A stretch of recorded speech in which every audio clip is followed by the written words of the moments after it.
Last lecture में कुछ homework दिया था ना, बनाए हो? निकाले हो वैल्यू? एक टेबल बनाए थे N1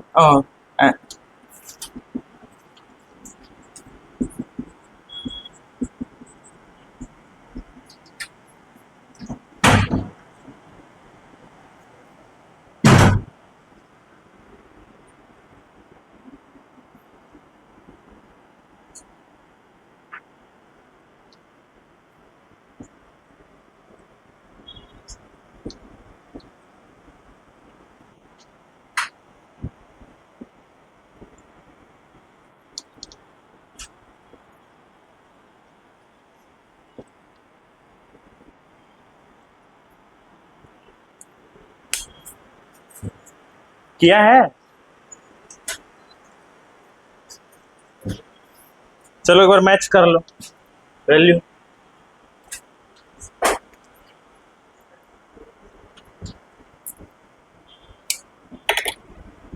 इसका कितना आया था? 1, 6। इतना ही आया होगा।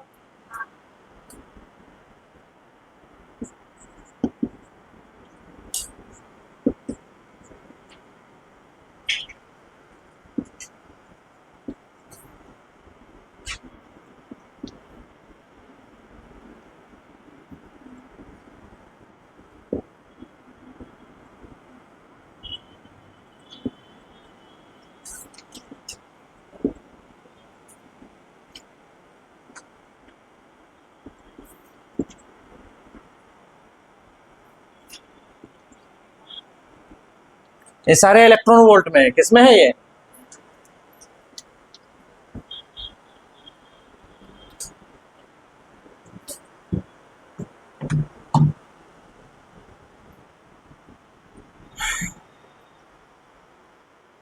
सबके ऐसे ही आए हैं। निकाली है तू? क्यों नहीं आई थी?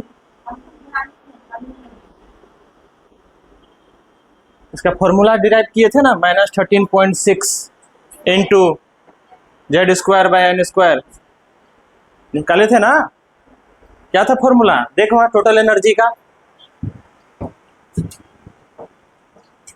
टोटल एनर्जी का फॉर्मूला देख के बता।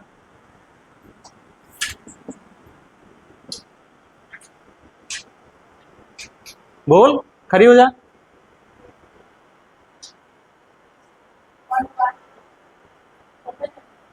हाँ, एक जनरल फॉर्मूला लिखवाए होंगे, -13.6। हाँ बोल।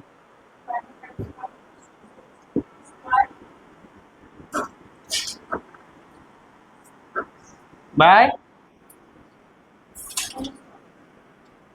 किसमें ये? इलेक्ट्रॉन वोल्ट में। यही लिखवाए थे। तो यहां बताइए क्या है? जेड क्या है? Atomic number. Z atomic number है। जेड यहाँ क्या है? जेड है एटॉमिक नंबर। एटॉमिक नंबर बोले तो नंबर ऑफ प्रोटॉन। ठीक है। एन क्या है? Cell number. क्या है ये? कौन से ऑर्बिट में है, मतलब फर्स्ट ऑर्बिट में है कि सेकेंड ऑर्बिट में है कि थर्ड ऑर्बिट में?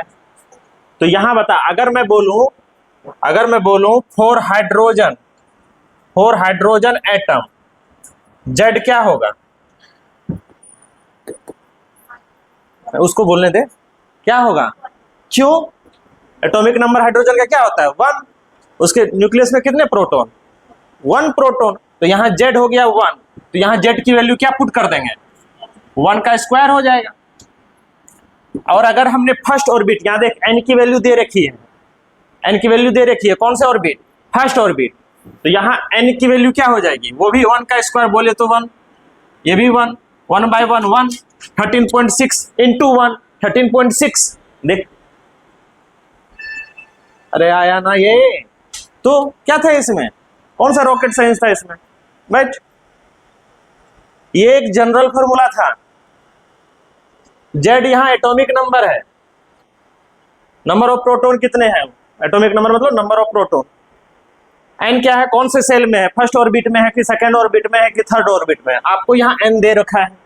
हाइड्रोजन एटम देख के बताना है कौन सा एटॉमिक नंबर क्या हो गया 1। इस फॉर्मूले में 1/1 माइनस 13.6 और इलेक्ट्रॉन वोल्ट में है। ये जितनी भी वैल्यू लिखी है मैंने किस में लिखी है, इलेक्ट्रॉन वोल्ट में। उसी तरह से अब अगर सेकेंड ऑर्बिट में निकालना है तो ये हो जाएगा, जेड तो अभी भी 1 रहेगा क्योंकि हाइड्रोजन ही है, एटम तो हाइड्रोजन ही है, पर एन चेंज हो चुका है। कौन से ऑर्बिट में चला गया ये, मतलब ये है कि हाइड्रोजन का ये यहाँ एक प्रोटॉन है, ये first orbit, second orbit, third orbit. यहां पर जो इलेक्ट्रॉन घूम रहा है, यहां पर जो इलेक्ट्रॉन घूम रहा है, सबकी एनर्जी अलग अलग है ऑर्बिट में। तो फर्स्ट ऑर्बिट में ये एनर्जी होगा कौन सा, माइनस 13.6। माइनस इसलिए बता रहा है, माइनस ये बता रहा है क्योंकि ये जितने भी टर्म आपने फॉर्मूला डिराइव किया है वो जब आप पार्टिकल को ला रहे थे मान रहे थे कि पहले वो इन्फिनेटिव में था, इन्फिनेटिव पे था, तो उसके रेस्पेक्ट में ये माइनस, एनर्जी थोड़े ना माइनस में जाएगा। अरे समझ रहे हो, ये बता रहा है कि बस इन्फिनेटिव से आप पार्टिकल लाए हो इस एटम के पोजीशन पे, तो फिर ये उसके रेस्पेक्ट में। तो यहां पर n बराबर 2 है, 2 करेंगे तो इसका क्या हो जाएगा, 2 का स्क्वायर 1/4, तो इस वैल्यू का 1/4 हो जाएगा जो कि इतना होगा।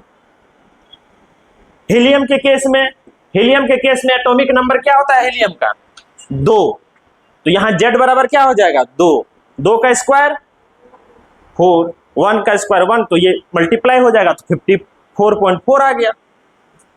समझ रही है, क्लियर है ये सबको, सबके आ गए थे ये वैल्यू, तुम लोग निकाले थे अविनाश, क्या ना अविनाश, अविनाश नहीं है, हिमांशु निकाला था, चेक करेंगे हम। हाँ ठीक है, चलो अगर आप यहाँ ध्यान से देखें, ये सबके निकले हैं ना, अगर किसी को डाउट है तो पूछ लो, नए हो सकता है दिक्कत हो अभी, ठीक है, तो आप एक बार लेक्चर देख लीजिएगा, ठीक है, नोट्स ले लीजिएगा, लिख लीजिएगा, फिर और कुछ डाउट रहेगा तो पर्सनली पूछ लीजिएगा, ठीक है। अगर आप ध्यान से देखें तो ध्यान से देख, दूसरा मार्क कर लेते हैं।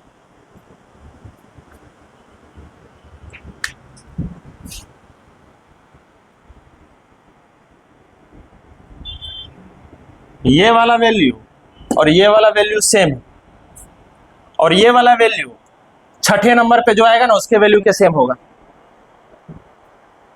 सेम दिख रहा है वैल्यू, एक एक छोड़ के नहीं। अब क्या है ये फंडा पली दिख रहा है कि सेम है, सेम दिख रहा है ना, ये वाला और ये इसका फर्स्ट, इसका सेकंड, इसका सेकंड, इसका फोर्थ, इसका थर्ड, इसका सिक्स्थ चला जाएगा, ये दिख रहा है सेम। क्यों ऐसा आया तो देख, अगर तुम तो जहां पर आप वैल्यू लिखे हैं ना तो वहां पे ऐसे इंडिकेट कर दीजिए कि वैल्यू सेम आ रहा है, एक लाइन खींच दीजिए कि वैल्यू, ताकि पता चले कि सेम आ रहा है। जो नए बच्चे हैं ये टेबल उतारो, इसका जरूरत पड़ेगा बार बार क्वेश्चन में। पहले एक फॉर्मूला लिख लेना टोटल एनर्जी का। हेलो हेलो, जो नए बच्चे हैं देखो कैसे उतारना है। पहले टोटल एनर्जी का फॉर्मूला 13.6 Z²/n², इलेक्ट्रॉन वोल्ट में, ये लिखने की जरूरत नहीं है। Z क्या है, एटॉमिक नंबर है, मतलब बोले तो नंबर ऑफ प्रोटॉन। n क्या है, सेल नंबर है। फिर उसके बाद वो टेबल बनाना। ये TE का मतलब है टोटल एनर्जी, TE का मतलब है, हाँ एक ये चार्ट बनाइए आप। चलिए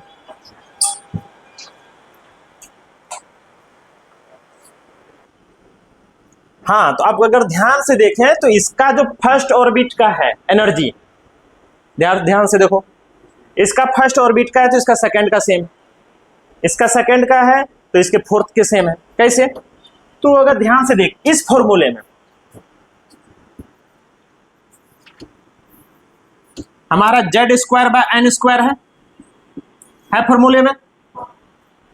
तो अगर किसी दो एटम का Z/n अगर सेम आ जाए तो एनर्जी सेम नहीं आ जाएगा। एनर्जी का फॉर्मूला ये है, अगर इसकी वैल्यू किसी दो एटम के लिए सेम आ जाएगा तो टोटल एनर्जी का वैल्यू सेम आ जाएगा। तो नोट करके लिखें इस पॉइंट में। फिर इस पे रहेगा। जेईई मेंस में, आईआईटी में इस कॉन्सेप्ट का यूज करते हुए आप ऐसे निकालने बैठिएगा तो कहां तक जाइएगा, एक ही सवाल में आधा घंटा बीत जाएगा। तो इस कॉन्सेप्ट का यूज करेंगे वहां पे। समझ रहे हो बातों को? बार बार निकालोगे थोड़े ना। इफ, नोट में लिखिए, if z by n is same for any two atoms,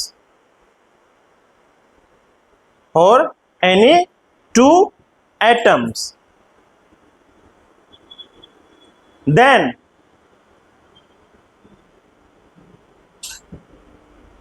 energy will be same.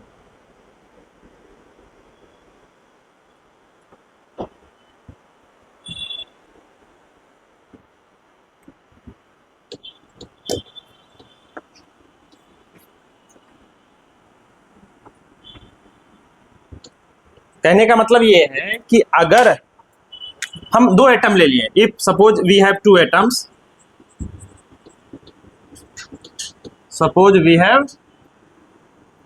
Atoms, A and B, हमारे पास दो एटम है ए एंड बी, ठीक है। तो अगर z बाय n ए के लिए और z बाय n बी के लिए इक्वल हो जाए, समझ रहे हो, तो हमारा एनर्जी भी क्या हो जाएगा, इक्वल हो जाएगा। टोटल एनर्जी की बात कर रहा हूं मैं, क्या हो जाएगा, इक्वल। अब देख कैसे, इसको देख, इसको ऐसे कर सकता हूं, ये मतलब एटम ए के लिए एटॉमिक नंबर, ये एटम ए के लिए सेल नंबर।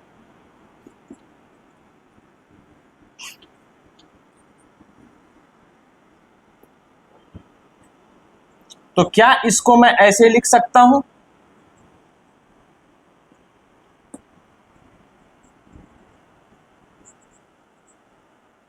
इसको लिख सकता हूं ऐसे, अरे कोनिया कोनी गुना क्रॉस मल्टीप्लीकेशन,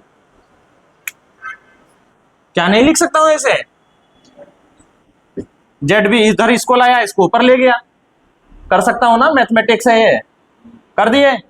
अब तू सोच, अगर हमारा यहां पर बी है हीलियम और ए है हाइड्रोजन, ए क्या है, हाइड्रोजन। हम यहां हीलियम और हाइड्रोजन का एग्जांपल लिए हैं इसीलिए यहां पर रख रहे हैं। अगर यहां हीलियम का एटॉमिक नंबर ले रहे हैं, यहां हाइड्रोजन का एटॉमिक नंबर ले रहे हैं, हीलियम का एटॉमिक नंबर कितना, 2 और हाइड्रोजन का एटॉमिक नंबर 1, तो ये रेशियो कितना आ गया, 2:1, 2:1 का रेशियो आया। तो यही रेशियो किसका होगा, सेल नंबर का। अरे ये n क्या बता रहा है, सेल नंबर, कौन से ऑर्बिट में है। तो अब तू खुद देख, अगर यहां हाइड्रोजन और हीलियम का एटॉमिक नंबर 2:1 है, तो इसका रेशियो कितना होना चाहिए, 2:1। इसीलिए देख, यहां n बराबर 2 है, यहां n बराबर 1 है, तो इसका रेशियो 2:1। यहां n बराबर 4 है और यहां n बराबर 2 है, जो जिसका वैल्यू सेम आ रहा है। यहां देखिए n बराबर 4 है और यहां n बराबर 2, तो ये 2:1 आया ना। तो ऐसे केस में एनर्जी सेम होगा। नहीं समझ में आया? यहां तक आया समझ में? आया यहां तक समझ में?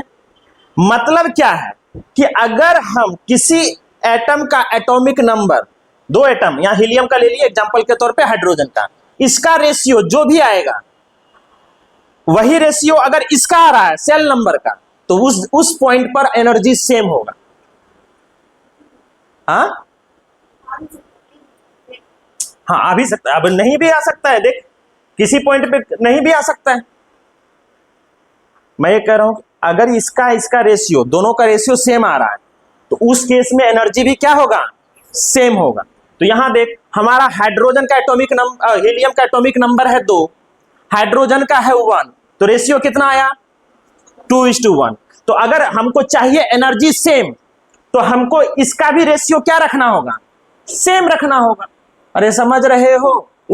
यहाँ देखो कड़ी जोड़ो इसको, यहाँ 13.6 13.6 सेम क्यों आया है? क्योंकि इसका भी रेशियो क्या हो रहा है 2:1 और इसका एटॉमिक नंबर का भी रेशियो क्या हो रहा है 2:1। तो तुम अगला पॉइंट बता सकता है कि कहां पर सेम होगा। अगर मान लो इसका छठा नंबर लिए हो, सेल नंबर क्या लिए हो 6, तो बता इसका इधर सेल नंबर क्या होना चाहिए 3, क्योंकि उसका रेशियो 2:1 आएगा।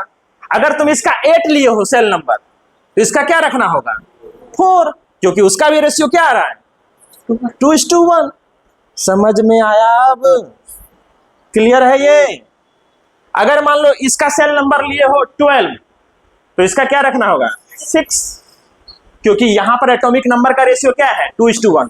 चल इसी पे बता, यहां पर मैंने हीलियम के जगह पर लिथियम कर दिया। क्या कर दिया? लिथियम। लिथियम के केस में एटॉमिक नंबर कितना आया 3 आया, और हाइड्रोजन का कितना आता है 1। अब रेशियो हो चुका है 3:1 का। अब रेशियो क्या आ चुका है? तो अब बता, अगर इसका थर्ड सेल है तो इसका कौन सा सेल होना चाहिए 1, मतलब इसका 1 नंबर का जो एनर्जी होगा एटॉम इस सेल नंबर वाले में, इसके थर्ड नंबर से जाके मैच करे। अरे समझ रहे हो? क्लियर है ये? और अगर इसका 6 नंबर है लिथियम के केस में 6, तो इसका कौन सा नंबर होना चाहिए 2। समझ में आया? क्योंकि उसका रेशियो 3:1 है, क्योंकि एटॉमिक नंबर का रेशियो 3:1 है। इस कॉन्सेप्ट का यूज करोगे जेईई मेंस एडवांस में, चुटकियों में सवाल होगा। ऐसे निकालते रह जाइएगा तो आधा 1 घंटा एक लिख चला जाएगा सवाल। समझ रहे हैं? तो ये कॉन्सेप्ट आपको आना चाहिए। तो चलिए यहां तक लिख लिए, फिर इसके बाद ये लिखिए, थोड़ा एग्जाम्पल के तौर पे हीलियम हाइड्रोजन ले सकते हो, फिर एक दिखाने के लिए दिखा सकते हो।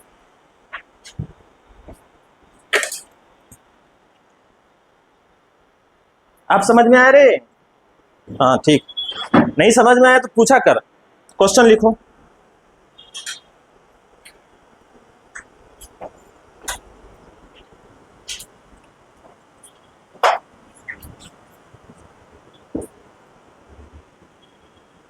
What will be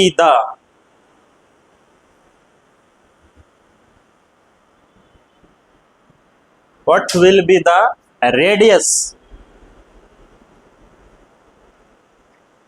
of an electron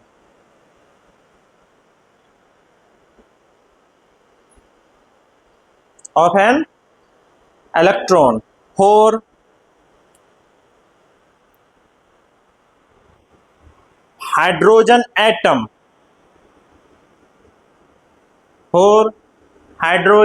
atom in first orbit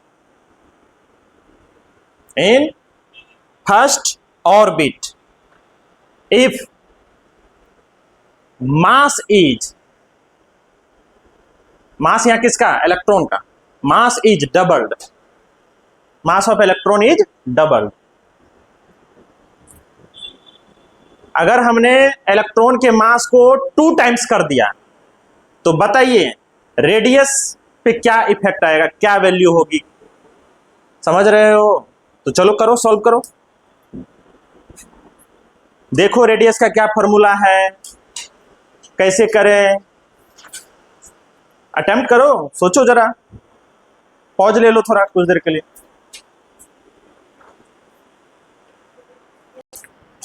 आपका सवाल ये था, लिख लियो सवाल सब? ठीक है। रेडियस पूछा गया है, रेडियस पूछा गया है ना? चलो रेडियस का फॉर्मूला होगा, नोट्स में दिखाओ, बोलो n स्क्वायर h स्क्वायर ऐसे करके फॉर्मूला होगा, है ना? बता, n स्क्वायर h स्क्वायर, फिर y है 5 होगा कि 4 होगा? के पॉइंट नहीं, मल्टीप्लाई है। हाँ हाँ हाँ, अरे मेरी माँ, 4 इंटू के इंटू 4 सेम ही तो आएगा। हाँ चल बोल, तू बोल। Pi square m into Z E square, सब में मल्टीप्लाई है इसलिए इनटू है, ये पॉइंट नहीं है ये। अरे पॉइंट नहीं है रे महारथियों। हाँ चल बैठ। इसको कितनों कोई डाउट है? 4 है, कोई है ऐसे और कोई तो बताए, कोई दिक्कत नहीं, हम इसको दूसरे तरीके से समझाएंगे। 2 रुपए तुमको 10 बार दिया गया, 10 रुपए 2 बार दिया गया, तो अलग अलग आएगा तुम्हारे पॉकेट में रुपए हैं। एक तो ऐसे ही हार्ट के पेशेंट है, ऐसे ऐसे तुम सवाल बोलोगे तो और लग रहा है यहीं बेहोश हो जाएंगे हम हैं। चल इधर ध्यान से देख, अगर आप ध्यान से देखें तो यहां इस इक्वेशन में आपको मास भी आ रहा है मास आ रहा है ना।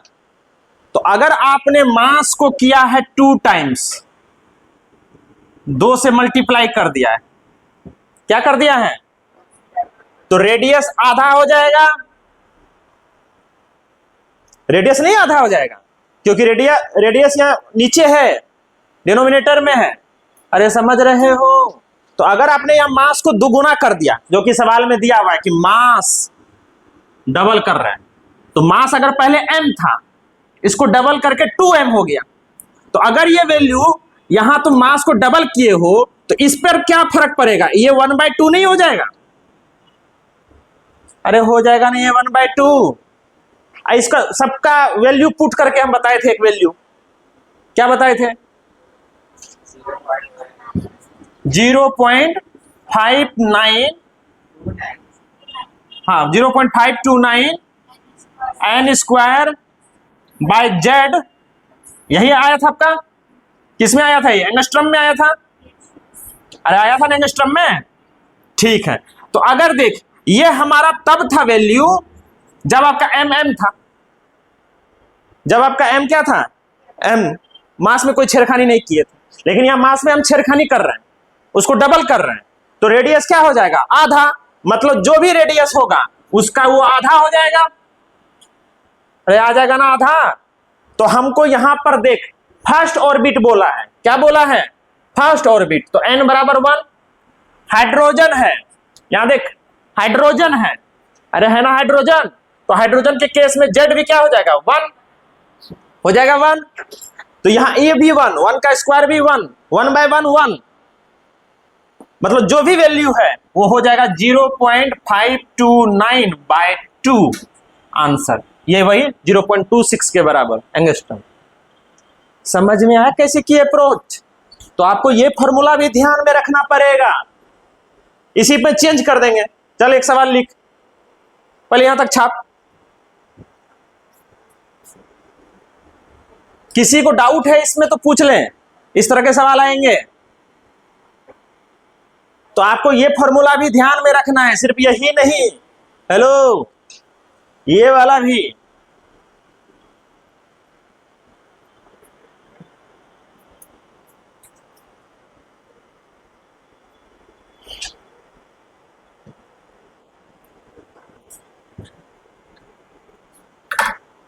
चलो एक सवाल और मिलता जुलता लिखो भाई।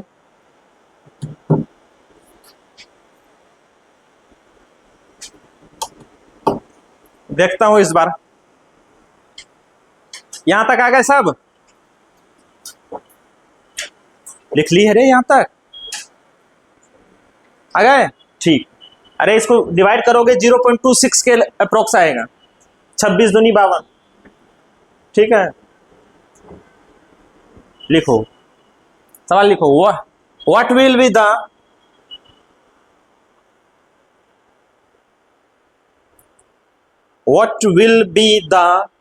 total energy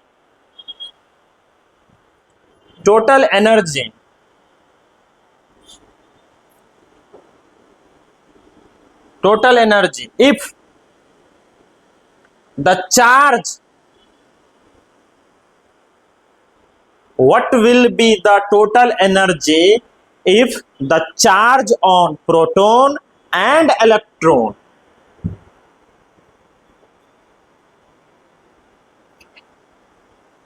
if the charge on proton and electron are doubled.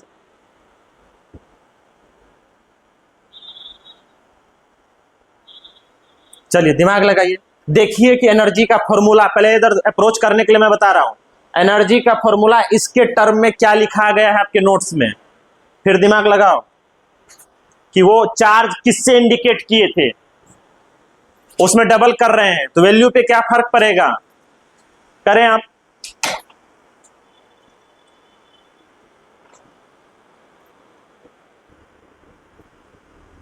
तो चलिए कहां गए, टोटल एनर्जी का हम फॉर्मूला लिखवाए हैं, देख इसी के टर्म में, पाई एच वगैरह के टर्म में, तो उसको दे, पड़ोसी को मौका दे इस बार, चल देख जल्दी बता। ना ना ना ना ना मुन्नी, वैसे वाला नहीं। हाँ हाँ हाँ हाँ, लेकिन -1/2 नहीं होगा, -2 इंटू होगा। तो तू काइनेटिक एनर्जी बता रही है क्या? हाँ, क्या लिखा है, -2 पाई स्क्वायर ऐसा कुछ होगा? हाँ, कौन सा फॉर्मूला लिखा दिया, चल बता दिखा। अरे दिखा, कॉपी दिखा, नोट्स दिखा।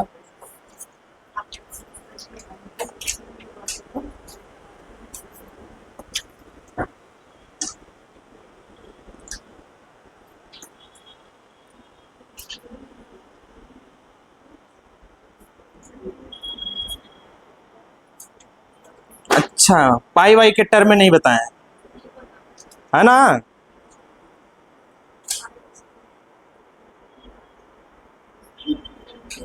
चल अच्छा, इसके टर्म में तो बताए होंगे, -1/2 के Z E square by R, ऐसा करके बताए हैं ना?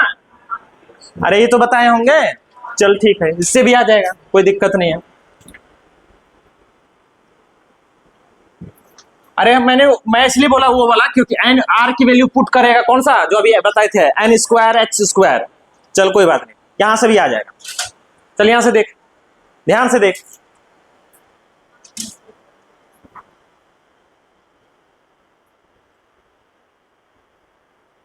नहीं तो यहां पर जैसे ही आर की वैल्यू पुट करोगे, एन स्क्वायर एच स्क्वायर ऐसा करके, यहां पर फिर क्या था, के जेड ई स्क्वायर, अरे ऐसा करके था ना, आर वाले टर्म में देखें भाई साहब, है ना?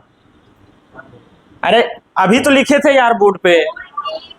हाँ, तो यहां पर ई आ रहा था ना, ई ऊपर जाएगा तो यहां पर क्या हो जाएगा, ई पे पर 44 आएगा ना ई पे।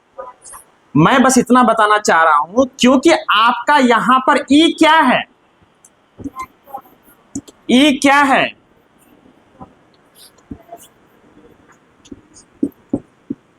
ई है यहां पर चार्ज ऑन इलेक्ट्रॉन और प्रोटॉन सेम होता है, तो ई रिप्रेजेंट किसको कर रहा है, चार्ज ऑन इलेक्ट्रॉन, और वही बराबर होगा किसके, चार्ज ऑन प्रोटॉन। तो यहां सवाल देख तू, सवाल में हमको कह रहा है कि ये डबल कर दिया, किसको, चार्ज को। अगर आपने चार्ज को डबल कर दिया, ई के जगह पे 2e कर दिया, तो ये 2 अगर 4 टाइम्स होगा, ये कितना हो जाएगा, 16e4 होगा ना ये। अरे क्या, ये 4 क्यों आ रहा है, 2 गुना 10 पे पावर 4 है, तो 2 पे पावर 4 और 10 पे पावर 4 नहीं होगा ये। अरे हेलो, तो अगर आपको ये ई पे, इस पे अगर आपने चार्ज को डबल किया है, मतलब ई को डबल किया है, तो अब इस पे जो भी पावर आएगा इस पे भी जाएगा, इस पे भी जाएगा, और ई तो आ चुका है मेन टर्म में, मतलब जो भी एनर्जी आएगा अब वो 16 टाइम्स हो जाएगा पहले वाले के कंपेयर में। समझी बातों को? अरे ये समझ में आया अविनाश? हमारा टोटल एनर्जी में जो ई का फैक्टर है ऊपर, हमारा चर्चा ई पर फोकस क्यों है, क्योंकि बाकी चीजें कांस्टेंट है। आपने ई को क्या किया है, डबल, ई को क्या किया है, डबल। अगर ई पे पावर 4 आ रहा है और इसको अगर डबल कर दिया, मालूम सपोज करो ये पहले 2 था, ई बराबर 2 था, और ई को डबल करके ई बराबर 4 कर दिया है। तो अब पहले 2 पे पावर 4 था, तो ये कितने हो गए 16। अभी 4 पे पावर 4 हो गया, तो अभी 16 से और मल्टीप्लाई हो जाएगा। अरे समझ रहे हो? तो हमारा एनर्जी के टर्म में ई टर्म आ रहा था जिसपे पावर 4 था। ई मतलब चार्ज। अगर हमने चार्ज को सवाल के अकॉर्डिंग डबल किया है तो टोटल एनर्जी पहले जो ई पे पावर 4 था इसको डबल किए हैं, तो अब जो भी टोटल एनर्जी था उसका 16 टाइम्स हो जाएगा। और टोटल एनर्जी को हम शॉर्ट फॉर्मूला निकाले थे कितना, -13.6 ऐसे करके निकाले था ना। अरे अभी तो निकाले टोटल एनर्जी का -13.6 Z²/n² निकाले है ना। तो अब जो भी वैल्यू है उसका कितना टाइम्स हो जाएगा, 16 टाइम्स। मतलब ये वैल्यू कितने से मल्टीप्लाई हो जाएगा, 16 से। तो आपका जो टोटल एनर्जी है वो 16 से मल्टीप्लाई हो जाएगा। अगर आपने इस ऑर्बिट का लिखा है तो ये 16 से मल्टीप्लाई होके, अगर इस ऑर्बिट का लिखा है तो 16 से मल्टीप्लाई होके, इसका लिखा है तो 16 से मल्टीप्लाई करके। क्यों? क्योंकि आपने चार्ज को डबल किया है। और चार्ज का जो फॉर्मूला है, आपका फॉर्मूला है जो उसमें चार्ज पे पावर 4 है, अगर इसको डबल करिएगा तो टोटल एनर्जी 16 टाइम्स हो जाएगा। तो इसकी एनर्जी हो जाएगी, अगर आपने यहां पर अगर Z1 ये भी 1 रखा है तो ये 16 इंटू इतना, अगर Z2 रख दिया है हीलियम के लिए तो उसमें भी क्या कर देंगे 16 से। समझ रहे हो? क्लियर है ये? तो आप टोटल एनर्जी का जो फॉर्मूला होता है जिसमें आपको कंफ्यूजन हो रहा है कि क्या हम रखें कैसे रखें, तो फॉर्मूला लिख लीजिए। जैसे रेडियस का लिखे थे ना, अरे रेडियस का लिखे थे ना, उसी तरीके से एक बार हम फिर से लिख दे रहे हैं।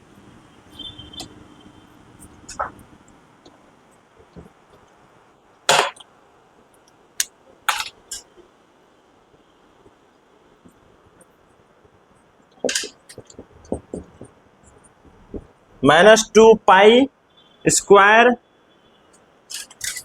k² Z e पे power 4 divided by n² h², और मास तो है ही।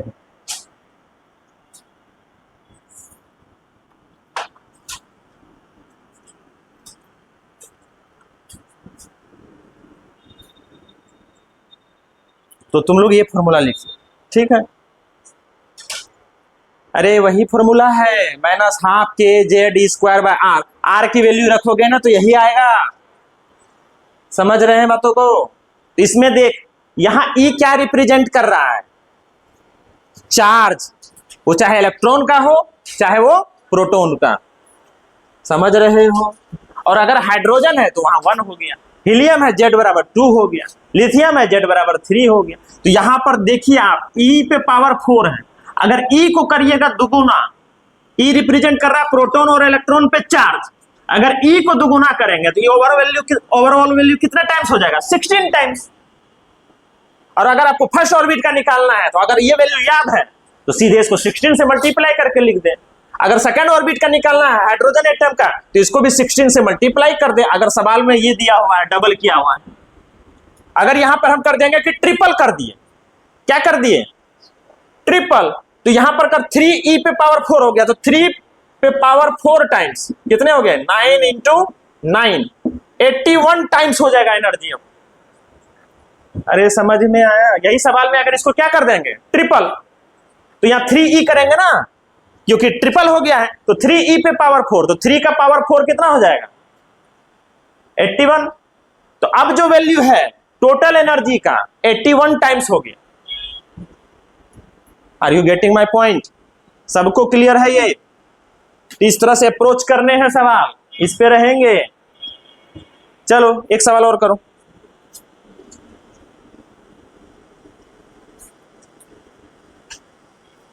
इस पे तो सवाल आना ही आना है, समझ लो क्वेश्चन आउट हो चुका है। अब अगला जो सवाल है, क्वेश्चन क्या हो चुका है, आउट। वही सवाल रहेगा, मतलब इसी तरह का डिजिट चेंज हो सकता है। क्लियर है ये? लिखें, सवाल लिखें। कैलकुलेट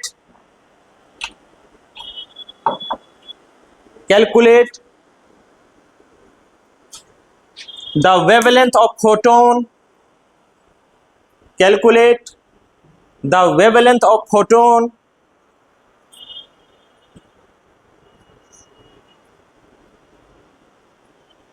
emitted, फोटोन emitted, अरे emitted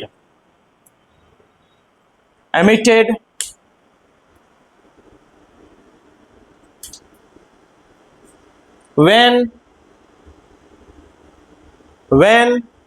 an electron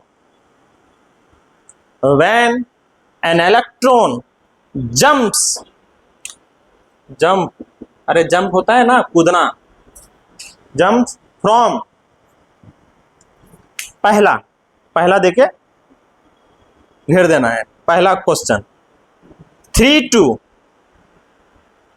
from 3 to 1 orbit in hydrogen atom. दूसरा 4 to 1 orbit in helium plus atom. चलिए बनाइए सवाल, दिमाग लगाइए, बहुत अच्छा सवाल है, इजी है, आपसे बन सकता है।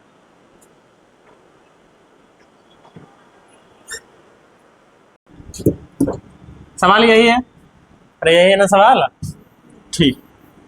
तो क्या कह रहा है देख, तो पहले कॉन्सेप्ट समझ ले, जो नए बच्चे हैं वो भी समझ, ध्यान से समझ है। चल इधर देख, अभी हो गया, समझ ले कॉन्सेप्ट। हमारा इलेक्ट्रॉन यहां है, पहले अलग अलग ऑर्बिट में है, ऑर्बिट में। अगर मुझे इस इलेक्ट्रॉन को यहां से यहां ले जाना है, ये हमारा फर्स्ट ऑर्बिट, सेकंड, थर्ड, ऐसे ही फोर्थ होगा, फिफ्थ ऑर्बिट होगा। अगर फर्स्ट ऑर्बिट से इलेक्ट्रॉन सेकंड ऑर्बिट में ले जाना है तो एनर्जी देनी होगी, एनर्जी, क्योंकि इसकी एनर्जी ज्यादा हो, जैसे जैसे समझ रहे हो, ठीक है। तो यहां एनर्जी देनी होगी, तो जब एनर्जी देनी होगी, जब वापस से ये आएगा तो एनर्जी रिलीज करेगा। यहां से यहां ले जाना है तो एनर्जी देना होगा, यहां से यहां जितनी एनर्जी यहां से यहां तक ले जाने में देनी पड़ेगी, उतना ही अगर ये उठ के इलेक्ट्रॉन यहां से सेकंड से 1 पे आएगा, उतना ही एनर्जी रिलीज करेगा, एमिट करेगा। अरे बुझ रहे हो बातों को। अगर मान लो हमारा ये है 13.6 है, मान लो ये पहला वाला का 13.6 है इलेक्ट्रॉन वोल्ट, और हमारा ये सेकंड वाला का हो गया कितना, -3.4, लगभग ये 10 के बराबर, 10 इलेक्ट्रॉन वोल्ट। तो अगर यहां से यहां तक हमको ले जाना है इलेक्ट्रॉन वोल्ट, इलेक्ट्रॉन वगैरह का एनर्जी जब जूल, क्योंकि इलेक्ट्रॉन छोटे हैं, सब एटॉमिक पार्टिकल है, तो उसका एनर्जी जूल में ना लिख के किस में लिखते हैं, इलेक्ट्रॉन वोल्ट में लिखते हैं। तो सपोज क्या करना है, वैल्यू निकाले हुए हैं, पहले ऑर्बिट का है हमारा एनर्जी इतना, सेकेंड ऑर्बिट का है इतना। तो अगर हमको यहां से यहां तक जाना है तो हमको 10 इलेक्ट्रॉन वोल्ट देना पड़ेगा, क्योंकि डिफरेंस 10 का है अप्रोक्सीमेट। तो अगर ये उठ के यहां से यहां तक आएगा सेकंड से फर्स्ट पे, तो एनर्जी रिलीज करेगा, उसी को बोलेंगे एनर्जी एमिटेड। तो अगर एनर्जी है तो एनर्जी का फॉर्मूला होता है hc/λ। तो यहां से वेवलेंथ नहीं आ जाएगा, ये बात समझ रहे हो, क्लियर है ये। और ये एनर्जी कौन वाला, यहां से यहां तक का जो एनर्जी डिफरेंस है वही तो है। अरे तोते उड़े हुए हैं सबके। हमारा ये फर्स्ट ऑर्बिट का इतना एनर्जी, सपोज कर यहां पर हमारा एनर्जी है 2 जूल और यहां है 10 जूल, आपका सेकंड फ्लोर का। अगर आपको फर्स्ट फ्लोर से सेकंड फ्लोर पे जाना है, यहां है 2 जूल एनर्जी, यहां है 10 जूल एनर्जी, तो आपको 8 जूल एनर्जी और ताकत चाहिए ना, समझ रहे हो। तो वही बात है, अगर हम यहां पर है 13.6, यहां पर एनर्जी है इसको E1 मान ले, E2, अगर यहां से यहां जाना है तो जो डिफरेंस है उतना एनर्जी देना होगा। ध्यान से समझ, तब सवाल बनेगा। इस तरह का सवाल रहना तय है, ये समझ लो क्वेश्चन आउट हो चुका है, इससे रहेगा ही रहेगा। हाँ, यहाँ 3 to 1 ना करके 2 to 1, हाइड्रोजन ना करके कुछ और, समझ रहे हो, कुछ अलग हो सकता है, बाकी रहेगा कॉन्सेप्ट यही। तो यहां फील कर ले एक बार। अगर यहां से फर्स्ट एनर्जी से सेकेंड एनर्जी पे लेवल पे जाना है, सेल नंबर क्या बता रहा है, एनर्जी का लेवल। अगर हमको इस वाले से इस वाले पे जाना है तो हमको एनर्जी देना होगा, और अगर वापस से इलेक्ट्रॉन यहां आता है तो एनर्जी रिलीज करेगा, उसी से हमको स्पेक्ट्रम मिलता है। याद कर स्पेक्ट्रम, समझ रहे हो? जब उसी एनर्जी को हम कोई प्रिज्म से गुजारेंगे तो हमको स्पेक्ट्रम मिलेगा देखने को। इधर देख राहुल, तो यहां हमको एनर्जी जो डिफरेंस होगा वही ना एनर्जी एमिटेड और एब्जॉर्ब होगा। तो जो एनर्जी होगा, energy of photon, energy of photon वो क्या होगा, ये फॉर्मूला लिखवाए भी हैं आपके नोट्स में होगा। एनर्जी ऑफ फोटोन जो होगा energy of higher minus energy of lower लिखवाए हुए हैं, मतलब इसका डिफरेंस। तो अगर यहां 10 इलेक्ट्रॉन वोल्ट का है तो हायर यहां माइनस 3.4, माइनस माइनस प्लस, तो डिफरेंस कितना आ गया, लगभग 10 का। अरे आ गया। तो यहां पर जो एनर्जी होगा क्या उसको hc/λ लिखेंगे, तो हमको यही तो फाइंड करना है। अरे समझ रहे हो? और ये हमारा कहां से आएगा, ये हमारा आएगा, उस फॉर्मूले का भी इस्तेमाल कर सकते हैं। 13.6 Z²/n² था ना कुछ, हाँ, तो उसका इस्तेमाल करेंगे। नहीं समझ में आया? चल हमें कर ही दे रहे हैं, घर तक छोड़ के आ रहे हैं गधेड़ों। ये पहले कॉन्सेप्ट समझ में आया कि एनर्जी एमिट कब होगा, जब हायर लेवल से लोअर लेवल पे जाएंगे, और हायर लेवल से लोअर लेवल पे तो जा ही रहे हैं सवाल में, तो एनर्जी तो एमिट होना ही है। और जो एनर्जी एमिट होगा वेव के फॉर्म में होगा, जो वेव के फॉर्म में एनर्जी एमिट होगा उसका हमारा वेवलेंथ होगा, वही वेवलेंथ हमको फाइंड करना है। तो इसका मतलब एनर्जी ऑफ फोटोन जो होगा energy of higher minus energy of lower, उसका डिफरेंस, ये हो गया आपका hc/λ। यहां देख हायर का एनर्जी क्या, इसको फॉर्मूला अगर जनरल फॉर्मूले हम पुट कर दें तो -13 एनर्जी लिखे हैं ना, एनर्जी का फॉर्मूला -13.6 क्या होता है ये, ऐसा कुछ होता है, सॉरी इलेक्ट्रॉन वोल्ट, अरे होता है ना। तो यहां देख अगर आप हायर वाला में लिखेंगे तो ये लिखेंगे, लोअर वाला में फिर यही फॉर्मूला आएगा। तो क्या यहां पर हम इस फॉर्मूले को ऐसे नहीं लिख सकते हैं, 13.6 Z² 1/n1² माइनस 1/n2², क्योंकि Z तो हाइड्रोजन के लिए सेम ही है। अरे ये फॉर्मूला है ना, एक तो ये हो गया E1 मान लीजिए E1 है, ये E2 बराबर भी यही लिख सकते हैं -13.6 Z²/n²। अब इनको इसमें घटाओगे, अगर ये n1 है ये n2 है, Z तो दोनों में कॉमन है, नहीं पल्ले पड़ा, एक एक लाइन लिख के दें, ये फॉर्मूला आएगा।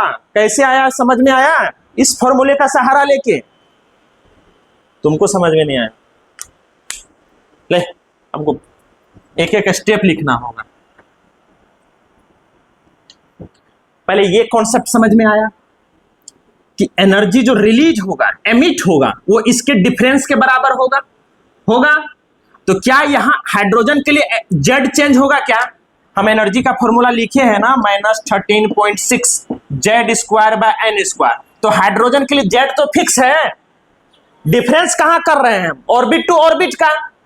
तो अगर मान लीजिए E1 है तो यहां n1 हो गया, ये E2 है तो ये हो गया -13.6 Z²/n2 का स्क्वायर। तो E1 - E2 क्या होगा, E1 - E2 हो जाएगा, E1 - E2 हो जाएगा, क्या हो जाएगा, अगर हमको डिफरेंस लिखना हायर टू लोअर तो E2 - E1 करेंगे, तो 13.6 Z² upon 1/n1² minus 1/n2², नीचे हो गया ज्यादा क्या, अरे ये फॉर्मूला निकल के आएगा, हायर माइनस लोअर, समझ रहे हो, वही फॉर्मूला हम यहां पुट किए हैं। अब यहां देख ये इलेक्ट्रॉन वोल्ट में आ रहा है, यहां देख -13.6 Z हाइड्रोजन के लिए तो इसमें सेम ही रहेगा, Z तो वही है 1, और यहां हमको कौन सा ऑर्बिट पूछा है, थर्ड, तो n1 कर देंगे 1 और n2 क्या कर देंगे, थर्ड, तो 1/1 का स्क्वायर माइनस 1/3 का स्क्वायर, डिफरेंस करके अगर इसको आप लिखे ये हो जाता है लगभग, अगर इसको मल्टीप्लाई कर दे प्लांक्स कांस्टेंट और लाइट की स्पीड से तो ये हो जाएगा 1240 नैनोमीटर इलेक्ट्रॉन वोल्ट। या आप चाहते हैं कि नहीं हम अब जूल करके फिर इसमें कन्वर्ट करेंगे तो भी कर सकते हैं। तब यहां पर जो प्लैंक्स कांस्टेंट की वैल्यू है जूल सेकंड, याद करो उसकी वैल्यू, लाइट की स्पीड 3 × 10⁸ मीटर पर सेकंड, वहां सेकंड से सेकंड जाएगा। तो हम इसका कैलकुलेशन आपको इजी कर दे रहे हैं, एग्जैक्ट वैल्यू लिख दे रहे हैं कितना हो रहा है इसका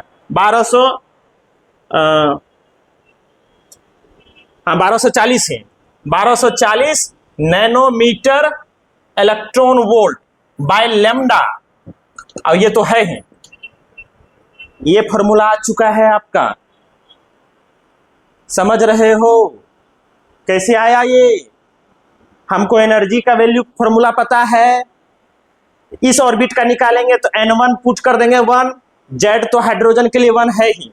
इस अरे ये कैसे निकाल के लाए घर से?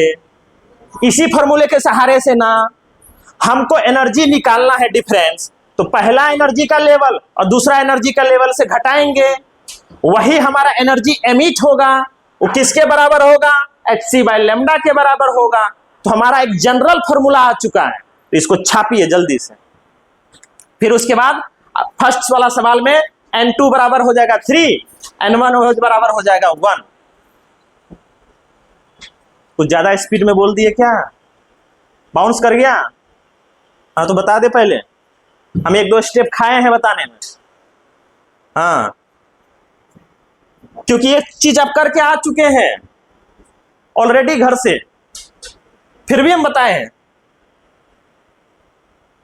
मैं नहीं चाह रहा टेबल को मिटाना, इसलिए वो छोटे से जगह में बहुत सारा किचपिच हो सकता है वहां पे, क्योंकि टेबल का बार बार जरूरत पड़ेगा, इसलिए मैंने इसको बोर्ड पे रहने दिया है। क्योंकि अब इसका सेकंड मेथड बताऊंगा ना, तो उस फॉर्मूले उस वाले टेबल से हम इजीली बना सकते हैं। यहां कैसे अप्रोच किए ये वाला आपको बता चुके हैं, आपके नोट्स में है ये। और वैसे भी आप दिमाग लगाइए, यहां जो एनर्जी रिलीज होगा वो हाइयर में से लोअर को घटाएंगे तभी तो एनर्जी, और एब्जॉर्ब होगा तो इसमें देंगे तभी यहां आएगा। आपको ये वाला फॉर्मूला लिखना है 13.6 Z² ब्रैकेट में 1/n1² माइनस 1/n2²। यही फॉर्मूला आएगा अभी आगे चल के, आप जो रीडबर्ग वाला फॉर्मूला देखते होंगे एनसीईआरटी में।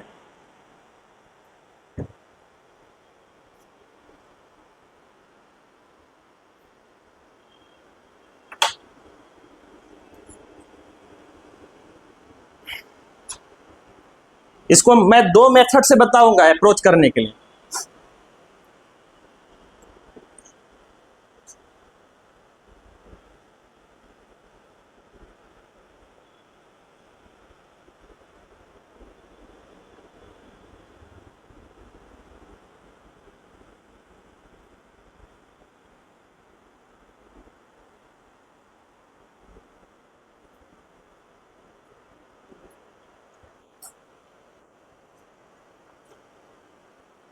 इसकी कोई जरूरत नहीं है, आप सीधे यहां लिख लीजिए।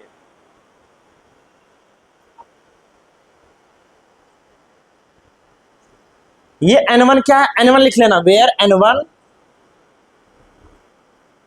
रिप्रेजेंट्स लोअर ऑर्बिट और n2 रिप्रेजेंट्स हाइयर ऑर्बिट। क्योंकि जब इस फॉर्मूले में रखोगे ये वाला फॉर्मूला तो माइनस माइनस प्लस हो जाएगा। अरे यहां माइनस है ना इस फॉर्मूले में, तो प्लस वाला इधर आ जाएगा, और जो इधर वाला है माइनस इधर चला जाएगा। क्लियर है? ये हाइयर वाला उधर चला जाएगा, क्योंकि यहां हमारे फॉर्मूले में एनर्जी माइनस में है, तो जैसे ही माइनस वाला लोअर डालेंगे तो ये प्लस हो जाएगा, माइनस माइनस प्लस होगा ना, तो ये उठ के इधर आएगा, ये वाला उठ के इधर आएगा। इसीलिए यहां n1 जो आपको लोअर वाला है वो देखिए आप पहले इधर लिखाया है फॉर्मूले में, याद रखने के लिए। और जो हाइयर वाला है ऑर्बिट वो इधर लिखाया है, क्योंकि यहां जब वैल्यू रखोगे एनर्जी का माइनस माइनस प्लस होगा ना, प्लस वाला टर्म इधर आएगा, अब माइनस वाला टर्म इधर लिखते हैं ताकि हमको चीजें सटीक दिखे। तो ऐसे में n1 क्या है? लोअर ऑर्बिट, और ये वाला higher orbit. Are you getting my point? ठीक, तो देख इधर सॉल्व, इसको मिटा दूं।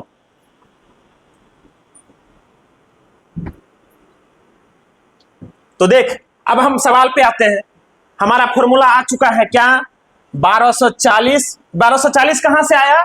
जब हमने इसको और इसको मल्टीप्लाई कर दिया, दोनों कांस्टेंट है। यहां c है लाइट की स्पीड, स्पीड ऑफ लाइट, वो कांस्टेंट होता है 3 × 10⁸ मीटर पर सेकेंड। प्लांक्स कांस्टेंट का वैल्यू भी कांस्टेंट है, दोनों को मल्टीप्लाई करिएगा तो नैनोमीटर इलेक्ट्रॉन वोल्ट में ये आ जाएगा। ठीक है, इस पे आप घर जाके अगर कर सकते हैं, अभी टाइम बचाने के लिए मैंने डायरेक्ट लिख दिया है। ठीक है, तो ये कितना आ गया 1240 नैनोमीटर इलेक्ट्रॉन वोल्ट आ गया बाय लेमडा है। और देख 13.6 जेड स्क्वायर 1/n1 स्क्वायर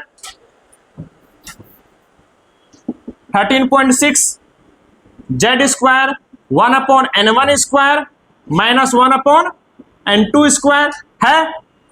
तो देख इलेक्ट्रॉन वोल्ट में है, इलेक्ट्रॉन वोल्ट कैंसिल, तो हमारा इसको रहने दे रहा हूं 13.6 जेड। यहां पर देख हाइड्रोजन एटम है तो जेड क्या हो जाएगा 1 का स्क्वायर 1/, लोअर ऑर्बिट देखे 3 से 1 लोअर ऑर्बिट है तो 1 का स्क्वायर माइनस हाइयर ऑर्बिट कौन सा है, थर्ड से मूव कर रहे हैं ना, तो 1/3 का स्क्वायर यही होगा।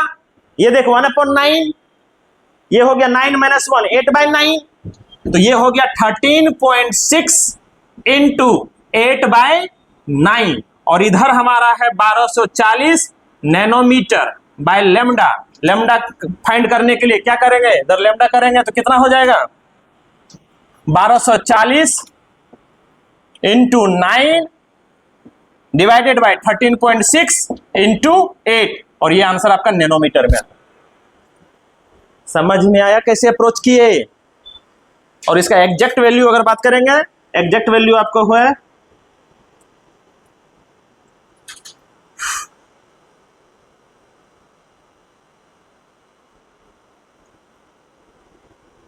102.57 नैनोमीटर। चलिए आप दूसरा वाला फाइंड करिए, फॉर्मूला तो यही रहेगा लेकिन अब यहां हीलियम हुआ है ना, हीलियम, तो यहां जेड क्या हो जाएगा 2 और यहां देख लोअर ऑर्बिट कौन सा है 1, हायर ऑर्बिट कौन सा है 4। चलो पुट करो, जल्दी से निकालो वैल्यू।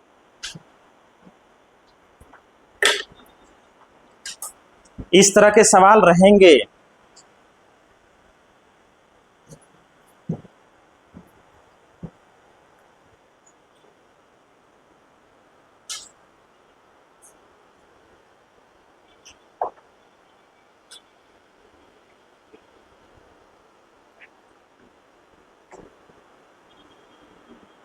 ये तो बोल सकते हैं, ठीक।